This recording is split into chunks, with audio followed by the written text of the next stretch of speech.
अध्याय 10 श्री गणेशाय नमः. गाठी होते पूर्व पुण्य म्हणून पावलो नरजन्म. यांचे सार्थक उत्तम करणे उचित आपणा. ऐसे मनी करुणी विचार आरंभिले स्वामी चरित्र. ते शेवटासी नेणार स्वामी समर्थ असतीपे. हावेरी नामक ग्रामी यजुर्वेद गृहस्थाश्रमी. बाळाप्पा नामे द्विज कोणी राहत होते आनंदे. संपत्ती आणि संतती अनुकूल सर्वतया प्रती. सावकारी सराफी करीती जनी वागती प्रतिष्ठित. 30 वर्षाचे वय झाले संसारात ते उबगले. सद्गुरु सेवेचे दिवस आले मती पालटली तयांची. जरी संसारी वर्तती तरी मनी नाही शांती. योग्य सद्गुरु आपणाप्रती कोठे आता भेटेल. पंचपक्वाने सुवर्ण ताटी भरोनी आपणा पुढे येती. पाहुनी या स्वप्नी ऐसे गोष्ट उल्हासले मानस. तत्काळ केला निर्धार सोडावे सर्व घरदार.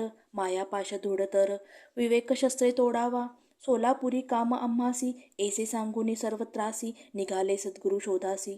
घरदार सोडिले मुरगोड ग्रामी प्रख्यात. तेथे आले फिरत फिरत येथे चिदंबर दीक्षित. महापुरुष जन्मले मुरगोडी मल्हार दीक्षित. वेदशास्त्री पारंगत धर्मकर्मी सदारत. ईश्वर भक्त तेसाची परितया नाही संतती. म्हणून उद्विग्न चित्ती मग शिवाराधना करीती. कामना चित्ती धरोनी 12 वर्ष अनुष्ठान केले शंकराचे पूजन. सदाशिव प्रसन्न होऊन वर देत तयासी. तुझी भक्ती पाहुनी संतुष्ट झाले माझे मन. मीच तुझा पुत्र होऊन भरवसा पूर्ण असावा. ऐकून वरासी आनंदले मानसी. वार्ता सांगती कांतेसी तेही चित्ती तोषिले. 9 मास भरता पूर्ण कांता प्रसवली पुत्ररत्न. मल्हार दीक्षिते आनंदोन संस्कारे केले यथाविधी. चिदंबर नामाभिधान ठेवेले तया लागून. शुक्ल पक्षीय शशी समान बाळ वाढू लागले. पुढे केले मौजी बंधन वेदशास्त्री झाले निपुण. निघुंटू शिक्षा व्याकरण काव्यग्रंथ पडविले. एकदा यजमानांचे घरी व्रत होते गजगौरी. दिगंबर तया अवसरी पूजे लागी आणले.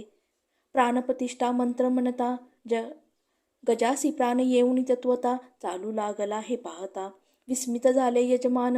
ऐसा लीला अपार दाखवीत चिदंबर. प्रत्यक्ष जे का शंकर जगोद्धारात अवतरले. असो पुढे प्रौढपणी यत्न केला दीक्षितांनी. सर्व सामग्री मिळवून द्रव्य बहुत खर्चिले. तया समयी एके दिनी ब्राह्मण बेसले भोजनी. तूप गेले सरोनी दीक्षिता ते समजले. जले भरले होते घट तयासी लाविता अमृत हस्त. ते घृत झाले समस्त. आश्चर्य करती जन तेव्हा पुणे शहरा माझी. पेशवे होते रावबाजी एके समयी ते सहज दर्शनाते पातले. अन्यायाने राज्य करीत दुसऱ्यांचे द्रव्य हरित. यामुळे जन झाले त्रस्त दाद त्यांची लागेना. तयांनी हे ऐकून मुरगोडी आले धावून. म्हणती दीक्षितांचे सांगून दाद आपुली लावील. रावबाजीसी वृत्तांत कर्णोपकर्णी झाला श्रुत. म्हणती जे सांगतील दीक्षित ते अमान्य करवेना. मग दीक्षितांशी निरोप पाठविला. आम्ही येतो दर्शनाला परी आपण आम्हाला त्वरित निरोप देईजे. ऐसे सांगता दीक्षिताप्रती तयावेळी काय बोलती. आता पालटली तुझी मती त्वरित मागसी निरोप. कोपला तुझवरी ईश्वर जाईल राजलक्ष्मी सर्व. वचनी ठेवी निर्धार निरोप तुझला दिला असे. सिद्धवाक्य सत्य झाले रावबाजीचे राज्य गेले. ब्रह्मावरती राहिले परतंत्र जन्मवरी. ऐसे समयी अक्कलकोटी दीक्षितांच्या निघाल्या गोष्टी. तेव्हा बोलले स्वामी यती आम्ही त्या ते जाणतो. यज्ञ समारंभाच्या अवसरी आम्ही होतो त्यांचे घरी. तूप वाढण्याची कामगिरी आम्हाकडे ते होती. महासिद्ध दीक्षित त्यांचे वर्णिले अल्पवृत्त. मुरगोडी बाळाप्पा येत पुण्यस्थान जाणोनी. तेथे एकिला वृत्तांत अक्कलकोटी स्वामी समर्थ. भक्तजन तारणार्थ यतिरूपे प्रकटले. इति श्री स्वामी चरित्र सारामृत. नाना प्राकृत कथा संमत. सदा परिसुत प्रेमळ भक्त. दशमोध्याय गोडहा. श्री स्वामी राजार्पणमस्तु. शुभम भवतु स्थिरस्तु. अध्याय 11 श्री गणेशाय नमः. मागले अध्यायी वर्णिले बाळाप्पा मुरगोडी आले. पुण्यस्थानी राहिले 3 रात्री आनंदे. तेथे कळला वृत्तांत अक्कलकोटी साक्षात यतिरूपे श्रीदत्त वास्तव्य सांप्रत करीताती. परिमुरगोडीचे विप्र बाळाप्पासी सांगत. गाणगापूर विख्यात महाक्षेत्र भीमा तीरी. तेथे आपण जाऊनी बैसावे हो अनुष्ठानी. श्री गुरु स्वप्नी येऊनी सांगती तैसे करावे. मानवला तयासी विचार निघाले तेथुनी सत्वर. जवळी केले गाणगापूर परम पावन स्थान ते. बाळाप्पा तेथे पातले स्थान पाहुनी आनंदले. निरसिंह सरस्वती पाऊले प्रेमभावे वंदिली. प्रातःकाळी उठोनी संगमावरी स्नान करोनी. जप ध्यान आटपोनी मागुती येती गावात. सेवकऱ्याबरोबर मागून या मधुकरी. वचनोत्तर संगमावरी परतुनी येते ते. मध्यान स्नान करुनी पुन्हा बैसती जपध्यानी. आस्ता जाता वासरमणी संध्या सान करावे. करोनिया संध्यावंदन जप आणि नामस्मरण. रात्री पडता परतोन ग्रामा माझी येते ते. सद्गुरु प्राप्ती करिता सोडूनी गृह सूतकांता. शीतोष्णाची पर्वा न करिता आनंद वृत्ती राहती. शीतोष्णाचा होय त्रास अर्धपोटी उपवास. परितयांचे मानस कदा उदास नोहेची. अय्याराम सेवेकरी राहत होते गाणगापुरी. त्यांनी देखुनी ऐसे बरी बाळापासी बोलती. तुम्ही भिक्षा घेऊन नित्य यावे आमुचे सदनी.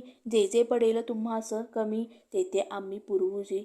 बाळापासी मानवले 2 दिवस तैसे केले. पोट भरूनी जेवले परी संकोच मानसी. जाणे सोडेले त्यांच्या घरी मागून या मधुकरी. जाऊन या संगमावरी जोळी उदकी बुडवावी. आणून या बाहेरी बैसोनी तेथे शेळेवरी. मग खाव्या भाकरी ऐसा नेम चालविला. ऐसे लोटले काही दिवस सर्व शरीर झाले कृश. निशिदिनी चित्तास सद्गुरु प्राप्तीची लागली. हीन आपुले प्राप्तान भोग भोगवी दारुण. पाहावे सद्गुरु चरण ऐसे पुण्य नसेची. 1 मास होता निश्चिती. स्वप्नी 3 यती मूर्ती. येऊन या दर्शन देती बाळाप्पा चित्ती सुखावे. 15 दिवस गेल्यावरी निद्रस्थ असता एके रात्री. एक ब्राह्मण स्वप्नाभितरी येऊन या अज्ञापी. अक्कलकोटी श्री दत्त स्वामी रूपे नांदत. तेथे जाऊन त्वरित काय इच्छित साधावे. आपण केले अनुष्ठान परी ते न झाले पूर्ण. आणखीन काही दिन क्रम आपुला चालवावा. मग कोणे एके दिवशी बाळाप्पा आले संगमासी. वृक्षातळी ठेवूनी वस्त्रासी गेले स्नान करावया. परतले स्नान करोनी सत्वर आले त्या स्थानी. वस्त्र उचलता खालोनी वृश्चिक एक निघाला. तयासी त्यांनी न मारिले नित्यकर्प आटोपिले. ग्रामा माझी परत आले गेले भिक्षेकारणे. त्या दिवशी ग्रामाभितरी पक्वान मिळाले घरोघरी. बाळाप्पा तोशिले अंतरी उत्तम दिन मानिला. अक्कलकोटी जावयासी निघाले मग त्याच दिवशी. उत्तम शकुन तयासी मार्गावरी जाहले. चरण चाली चालोनी अक्कलकोटी दुसरे दिनी. बाळाप्पा पोचले येऊनी नगरी रम्य देखिली. जेथे नरसिंह सरस्वती यतिरूप वास करीती. तेथे सर्व सौख्य नांदती आनंद भरला सर्वत्र. तया क्षेत्रीचे महिमान केवी वर्णू मी अज्ञान. प्रत्यक्ष जे वैकुंठ भुवन स्वामी कृपेने जाहले. इति श्री स्वामी चरित्र सारामृत नाना प्राकृत कथा संमत. श्रोते सदा परिसोत 11मोऽध्याय गोडहा. स्थिरस्तु शुभम भवतु. अध्याय 12वा. श्री गणेशाय नमः. कराया जगुद्धारा हरावया भूभार. वारंवार परमेश्वर नाना अवतार धरितसे. भक्तजन तारणार्थ अक्कलकोटी श्री दत्त यतिरूपे प्रकट होत. त्याची समर्थ श्री स्वामी. गता अध्यायाचे अंती. बाळाप्पा आले अक्कलकोटी. पुण्यनगर पाहुनी दृष्टी आनंद पोटी न जमावी. त्या दिवशी श्री समर्थ होते खास बागेत. यात्रा आली बहुत गर्दी झाली श्रीजवळी. दर्शनेच्छा उत्कट चित्ती. खडी साखर घेऊन हाती. गर्दी माझी प्रवेश करीत स्वामी सन्निध पातले. अजानुबाहू सुहास्य वदन श्री स्वामी मूर्ती पाहुनी. बाळाप्पाने धावूनी दृढचरण धरी येले. येऊन या भानावरती श्री चरणांची सोडली मिठी. ब्रह्मानंदन मायेपोटी स्तोत्र ओटी गात असे. श्री समर्थ त्यावेळी पडले होते भूतळी. उठून या काय केली लीला एक विचित्र. सर्व वृक्षांशी आलिंगन दिले त्यांनी प्रेमे करून. बाळाप्पावरचे प्रेम ऐसा कृतीने दाविले. त्यास एक जहांगीरदार ते होते बिराडावर. स्वयंपाक करूनी तयार म्हणती जाऊ दर्शना. म्हणती जाऊनी स्वामींसी अर्पण करा नैवेद्यासी. अवश्य म्हणून तयांसी बाळाप्पा तेव्हा चालले. या समयी श्री समर्थ असती नृपमंदिरात. राजा आज्ञे वाचून तेथे प्रवेश कोणाचा न होय. मार्गावरून परतले सत्वर बिराडावरी आले. तेथे नैवेद्य अर्पण केला. मग सारिले भोजन. नित्य प्रातःकाळी उठोन षटकर्मा ते आचरोन घेऊनी स्वामी दर्शन जपा लागी बैसावे. श्री शंकर उपास्य देवत त्यांचे करावे पूजन नित्य माध्यान्ह येता आदित्य जपा अनुष्ठान आटपावे. करी झोळी घेऊनी श्री स्वामी जवळी येऊनी मस्तक ठेवूनी चरणी जावे भिक्षेकारणे मागून या मधुकरी मग यावे बिराडावरी जी मिळेल भाजी भाकरी त्याने पोट भरावे. घ्यावे स्वामी दर्शन मग करावे अनुष्ठान ऐसा प्रकारे करून अक्कलकोटी राहिले.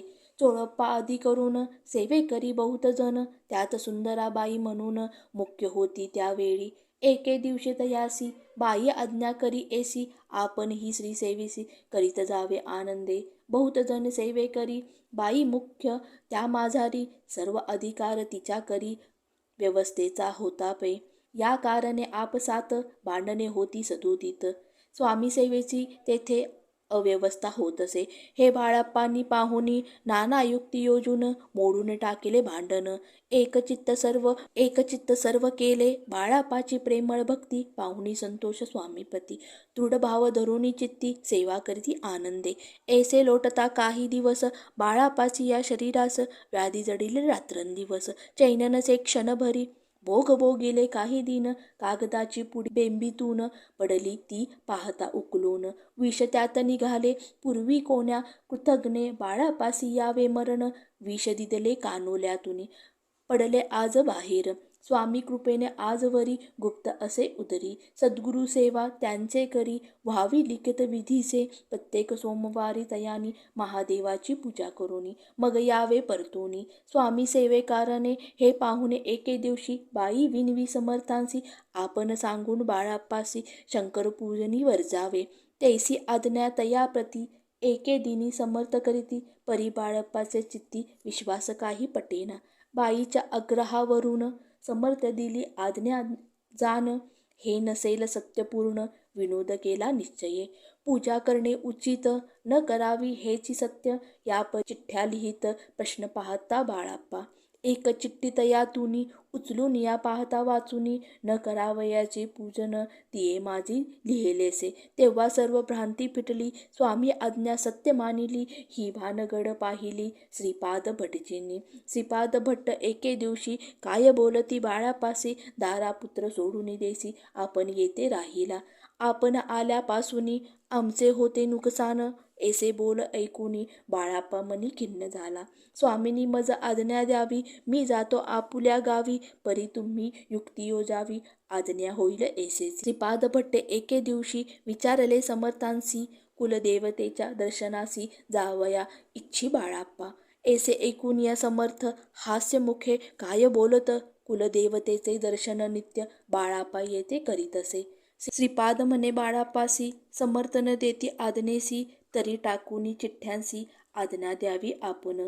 तयाचे कपट न जाणूनी अवश्य म्हणे त्याच दिनी 2 चिठ्ठ्या लिहूनी उभयतांनी टाकिल्या. चिठ्ठी आपुल्या करी भटजी उचली सत्वरी. येथे राहुनी चाकरी करी ऐसे लिहिलेसी. स्वामी चरणी दृढ भक्ती बाळप्पाची जडली होती. कैसा दूर तयाप्रती करतील यती दयाळा.